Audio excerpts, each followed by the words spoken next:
Komishinarri Komishinii Marii Biyyoolessaa rakkoolee keenya furmaata waaraa fiduu dandeenyu wajjiyyoo mari'annee fi wajjiyyoo hojjennee jiran. Boordiin raawwii labsii yeroo muddamaa qoratu hooggantoota Komaandi Poostiitii wajjin mari'ateeti jira. Afrikaan kibbaa filannoo akka murteessaa ta'e filannoo pirezidaantii isiidhaa geggeeffatteeti jirti. Caamsaa 29 bara 2024 bakka jirtan maratti nageenya isinaaga waliif TV irraa oduu sa'aatii kana isinitti himaa jirra. Oduu sa'aatii kana kan isinitti himaa jiru immoo anuu diimuus sa'aatii jalqaba irra hordofaa turtan ijoo oduu guyyaa irraatiif qabannee isinii dhiyaanne kallattumaan gara bal'ina oduu guyyaa irraatiif qopheeffannettiin isin dabarsa.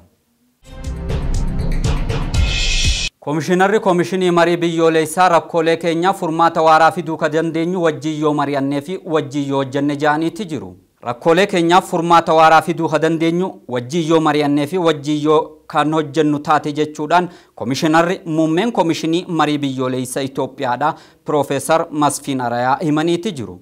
Boqonnaan marii ajandaa walitti qabuudha bulchiinsa magaalaa Finfinneetti guyyaa irraa geggeeffameeti jira. Boqonnaa kanaan ammoo bakka bu'oonni hawaasaa aanaalee Finfinneetti argamanii 119 kan ta'an walitti dhufuudhaan mari'ataniitti jiru. Komishinariin muummee komishinichaa haasawa baniinsaa taasisaniin Komishiniin Marii Biyyoolessaa Itoophiyaadha Piroofeesar Masfiin Arayaa adeemsi marii biyyoolessaa gara boqonnaa sadaffaatti ce'uu isaa ibsaniitti jiru. Haala kanaan ammoo nuti lammiileen Itoophiyaadha walitti dhiyaannee rakkoolee keenya furuudhaaf biyyoota hedduuf sadarkaa fakkeenya itti taanurra geenyetti jirre jechuudhaanis dubbataniitti jiru. Rakkoolee keenyaaf furmaata waaraa fiduu dandeenyu ammoo waliyyoo mari'annee fi waliyyoo hojjenne qofa jechuudhaanis komishinarichi dubbataniitti jiru. Uummannis ammoo maricha irratti hirmaannaa cimaa taasisuun ishaaraa kaa'uu akka qabu komishinarichi gaafataniitti jiru. Boordiin raawwii Komaandi Poostii labsii yeroo muddamaa qoratu hooggantoota Komaandi Poostii Shawaa Jiddugaleessaatii fi geggeessitoota Shawaa Kaabaatii wajjin mari'ateeti jira. Mana marii bakka bu'oota ummataatti miseensonni boordii raawwii labsii yeroo muddamaa qoratu hooggantoota Komaandi Poostii Shawaa Jiddugaleessaatii fi geggeessitoota Shawaa Kaabaa wajjin mari'ateeti jira. Haala nageenyaa fi tasgabbii yeroo ammaa naannichatti jiru ilaalchisuudhaan odeeffannoo fi haala shakkamtoonni nageenyi boora'uudhaan wal qabatee qabamanii jiraniif itti qabamiinsi taasifamaa jiru qulqulleessuudhaan murteef dhiyeessuu akkasumas ammoo haala qabannaa namoota kanneenii ilaalchisuudhaan qooda fudhattootaa fi qaama dhimmi ilaallatu wajjin mariin adeemsifameeti jira. Qaamni naannichaa kamiyyuu fedhii fi garaagarummaa qabu mariif dhiyeessuudhaan hiikuudhaan hawaasaaf nageenya waaraa mirkaneessuun akkaataa barbaachisu irrattis boordichi dubbateeti jira.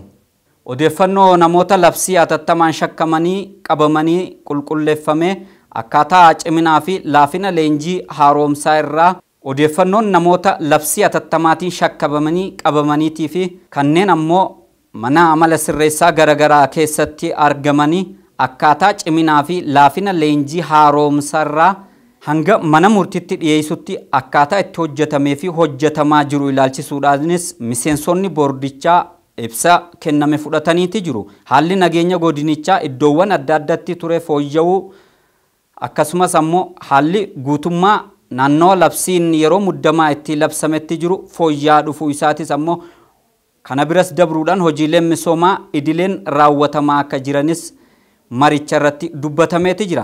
Iddoowwan adda addaa kanneen Komaandi Poostii jala jiran keessatti nageenyaa fi tasgabbii waaraa gama mirkaneessuutiin dargaggoota naannawaa kutaalee hawaasa adda addaa irraa walitti dhufan gurmeessuudhaan leenjii akkaataa itti argachuun danda'amu irrattis ammoo hojjetamaa jiraachuu odeeffannoon mana marii bakka bu'oota uummataa irraa argame ni ifoomsa.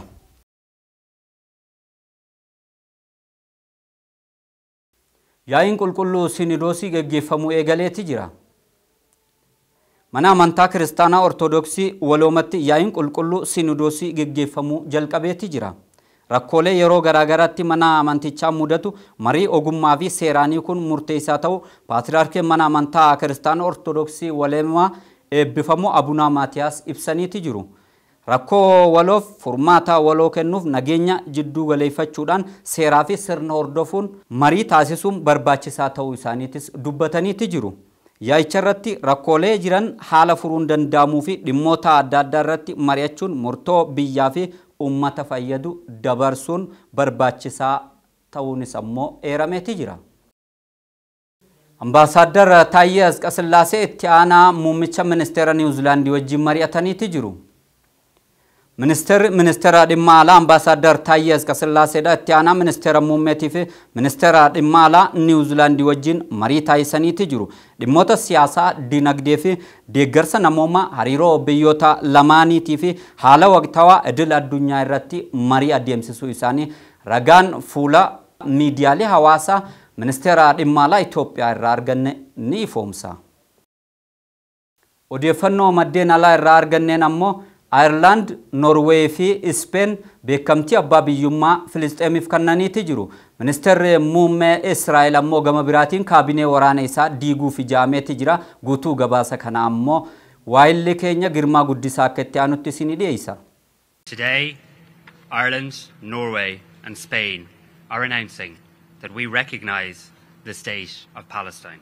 Ireland, Norway fi Spain Falasxamiif beekamtii abbaa biyyummaa ifatti kennanii jiru. Biyyoota ardii Awurooppaa keessatti margaman Spain, Ireland fi Norway beekamtii abbaa biyyummaa Falasxamiif caamsaa 28 bara 2024tti ifatti kennuu isaanii beeksisanii jiru. Ministeerri muummee Spain Pedro Sanchez waraanni akka dhaabbatuu fi nageenyi waarawaan akka dhufuuf murteen kun barbaachisaa ta'uu himanii jiru. Tarkaanfiin kun hariiroon dippiloomaasii Falasxamii fi biyyoota sadiin gidduu jiru akka dabalu ni taasisaas jedhamee jira. Daangaa bara faranjoota 1967 daangeffameen Gaazaa fi West Bank iddoo tokkotti dhufu akka qabanii fi teessoon magaalaa guddoo ammoo baha Yerusaalem akka taatu murteessanii jiru. Torbee darbe keessatti biyyoota Awurooppaa keessaa Spain, Norway fi Ireland beekamtii abbaa biyyummaa Falasxamiif akka kennan waadaa seenuu isaanii gabaasuun keenya ni yaadatama. Beekamtiin abbaan biyyummaa Falasxamiif kennan kun birmadummaa Falasxamiif iddoo olaanaa akka qabuu fi murtee haqa qabeessa seenaa keessatti yaadatamudha jechuunis Pedroon himeetii jira. Kaayyoon hunda keenya nagaa waarawaa buusuu akka ta'es dhaamaniitii jiru. Hududuma wal fakkaatuun ministeerri muummee Israa'el Beniyaamin Netanyaahuu kaabinee waraana isaanii diiguuf akka jiran himamee jira. Beniyaamin Netanyaahuu kaabinee waraana biyya isaanii diiguuf akka yaadaa jiran maddi oduu Meher gabaaseetii jira. Beniyaamin murtee kanatti kan seenan miseensa kaabinee waraana biyyattii kan ta'an Beeni Gaandaas aangoo gadhiisuuf yaada dhiyeessan hordofee akka ta'es himameetii jira. Kaabinee waraana amma jiru kana erga diiganii booda miseensota haaraa waraana biyyattiif amanamoo ta'anii fi ajajamuu danda'an bakka buusuuf karoorfachuu isaanii gabaafameetii jira. Haleellaa lammiilee nagaa Falasxiin irratti raawwatamaa jiru kaabinee waraanaa kanneen irratti qeeqnii fi mormiin ka'aa ture jira. Waliigalteen ministeerri muummee Israa'el Beniyaamin Netanyaahuu fi kaabinoota waraana gidduu jiru laafaa akka dhufees kanaan dura maddeen oduu gabaasanii turan. Gama biraatiin lola Raafaa keessatti gaggeeffamaa jiru irratti loltoonni Masir ajjeefamuu isaanii gabaafamee jira. Haleellaa Israa'el iddoo qubattoota Raafaa keessatti gaggeessaa jirtuun loltoonni Masir ajjeefamuu isaaniis himameetii jira. Loltoonni waraana Masir kallattii daangaa Raafaa irratti darbee dhukaasaa jiraachuu fi loltoota Israa'eliin ajjeefamuu isaanii maddi oduu Shaafaq News gabaaseetii jira. Israa'el waraana dachii Falasxiin keessatti gaggeessaa jirtuun lafa daangaa Raafaa fi Masir daangessu to'annoo ishee jala oolchitee jirti. Kan hordofee Israa'el loltoota Masir daangaa Raafaa keessa jiraniin wal waraanaa jiraachuus himameetii jira. Qaamoleen tikaa Masir akka jedhanitti loltoota Israa'el fi loltoonni Masir gidduutti walitti bu'iinsi uumamuusaa erga himanii booda loltoota ajjeefaman jedhamanii irratti qorannoon ni gaggeeffamaa jiraniitii jiru. Masir kanaan dura loltoonni Israa'el Raafaa keessatti akka bahanii fi lola akka dhaaban akeekkachiisaa turtiitii jirti. Pireezidaantiin Ameerikaa Joon Baayiden haleellaa Raafaa keessatti gidduu gala uummataa seenaa taanaan ji'a kana keessa hamma meeshaa waraana Israa'eliif erginu ni daangeessina jedhaniitii jiru. Raafaa keessa ammallee namoonni 100,000 lakkaa'aman qubataniitii jiru.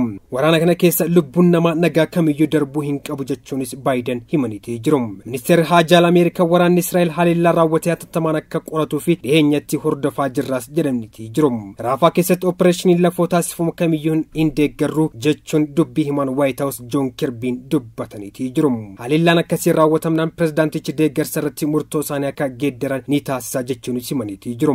Israa'el duula waraana ji'a 7 adeemsisaa jirtuun Raafaa yoo qabattee malee kaayyoo ishee galmaan gahuu akka hin dandeenye himuun rakkoo namoomaa hamma hordofuu danda'an jedhamuun akeekkachiisaa itti bahe hunda kufaa gootee jirti. Waraanni Israa'el opereeshinii qiyyaafatame jedhuun loltoota Hamaasii fi bu'uuraalee misoomaa isaanii irratti baha Raafatti caamsaa jaarraa qabee haleellaa lafoo jalqabe hanga ammaatti itti fuftee jirti. Ergasii fi taankii waraanaa loltoota gara bahaa giddu galaa fi kaabaatti dhiibaa jiraachuutu hima. himamaatee jira. Caamsaa 8 haasaa CNN waliin taasisaniin pirezidaantiin Joo Baayiden Raafaa yoo deeman meeshaa waraanaa hin dhiyeessinuu fi jechuun ministeera muummee Beeniyaamin Netanyaahuu ifa godhaniitii jiru. Pirezidaantichi Israa'el irratti dhiibbaa akka godhanii fi miidhaan namoomaa akka hir'atuuf biyya keessaa gaaffiin itti dhiyaatu jabaachaa dhufeera jedhamuu isaas BBC'n gabaasee jira. Filisxeem keessatti erga waraanni jalqabe namoonni nagaa 30 ajjeefamuu ministeera fayyaa Gaazaa Hamaasiin hoogganamuu ibsee jira. IDF disputes the claim that this was a humanitarian zone. Lammiileen Afrikaa kibbaa hojii dhabdummaa fi malaammaltummaadhaan dararaman filannoo pirezidaantummaa isaanii geggeeffachaa jiru. Filannoo pirezidaantummaa adeemsifamaa jiru kanarratti ammoo paartii Economic Freedom Fighters irraa Julius Mallemaan morkataa cimaa pirezidaantii Afrikaa kibbaa kan yeroo ammaan tanaa Cyril Ramaphosa taajaameeti jira. Guutuu gabaasa kana ammoo borumashii akka itti aanutti isinii dhiyeessa. Polls show the governing African National Congress is projected to lose its majority. Lammiileen biyya Neelsel Mandeellaa sagalee amma ganama kana kennuu eegalaniin olaantummaa waggoota kurnan sadiin darbaniif paartiin koongireesii biyyaalessaa Afrikaa yookiin ammoo ANC'n Afrikaa kibbaa keessatti horate daangaa itti gochuudhaa fi sagalee murteessaa kennu jedhamee eegama. Paartiin Neelsel Mandeellaa ANC'n ammoo paartii bara 1994tti bulchiinsa apartheidiitti xumura gochuudhaan ganna 30 darbaniif ammoo lammiileen biyyattii ittiin hoogganamanidha. Biyyi tun amma lammiileen miiliyoona 62 ol qabdi jedhameetu yaaddama. Bara 30 dura ammoo walabummaa isii bulchiinsa cubbicha warra apartheidii jala baatullee lammiileen Afrikaa kibbaa walakkaan oltaan ammayyuu hiyyummaa keessa jiraatu. Bulchiinsi apartheidii kufullee ammas diinagdeen biyyattii harka faranjoota lakkoofsaan muraasa ta'anii harka jira jedhameetu himama. Sababa kanaan ammoo biyyattiin ganna 30 darbee fi rakkoo hawaas diinagdee gadi fagoo ta'u keessummeessitee jirti. Gaaga'amni hojii dhabdummaa hamaan amma bulchiinsa Ramaphosa harkaa qabu kun lammiilee gara 132 ta'an ammayyuu hojii dhaabbataa jireenya isaanii ittiin qajeelfatan akka harkaa hin qabne tolchee jira. Carraan hojii dhabdummaa kun ammoo bara 1994 yeroo paartiin warra ANC kuni amma barcuma siyaasa biyyattii harkaa qabu angootti dhufu irraa 10% dabaleetii jira. Dargaggoonni hojii dhabeeyyiin biyyattii keessa walakkaan ol kan ta'an yoo ta'u warri gara 40 ta'an dargaggoota qofti amma hojii harkaan qabani. Diinagdeen Afrikaa kibbaa waggoota kurnaniin oliif ammoo guddina haalaan muyyoota yookiin ammoo gadi aanaa ta'e galmeessanii jiru. Keessaayyuu ammoo eega bara 2012 irraa eegalee guddinni diinagdee biyyattii jiddu galeessaan 0.8 qofaan jijjiirama agarsiise. Amma bulchiinsi pirezidaant Ramaphosa jalatti hanqinni humna ibsaa biyyattii sadarkaa olaanaa ta'een mudatee jira. Kana irratti ammoo rakkoo malaamaltummaa haalaan walxaxaa ta'e bulchiinsa paartii ANC yeroo dheeraaf qoreetii jira. Olaantummaan seera kabajamuu dhabuu fi yookiin ammoo inni ajjechaa fi saamichaa haalaan Afrikaa kibbaa keessatti babal'atee jira. Kanaan alattuu ammoo lakkoofsi baqattootaa biyyoota alaa irraa gara Afrikaa kibbaatti dhufaniis haala hin eeggamneen dabalee jira. Ragaan bara faranjoota 2022 lakkoofsa uummataa irratti argame akka agarsiisutti ammoo lammiilee miiliyoona 62 ta'an kana keessaa lammiilee miiliyoona 2.4 ta'an godaantota warra biyyoota Afrikaa garaagaraarraa garasitti imalan ta'uusaa agarsiisa. Eega bara walabummaa irraa kaasee ganna kurnan sadan darban pirezidaantonni 5 Afrikaa kibbaa hooggananiitii jiru. Qabsaawaan beekamaaf pirezidaantiin jalqabaa Afrikaa kibbaa Neelsel Mandeellaan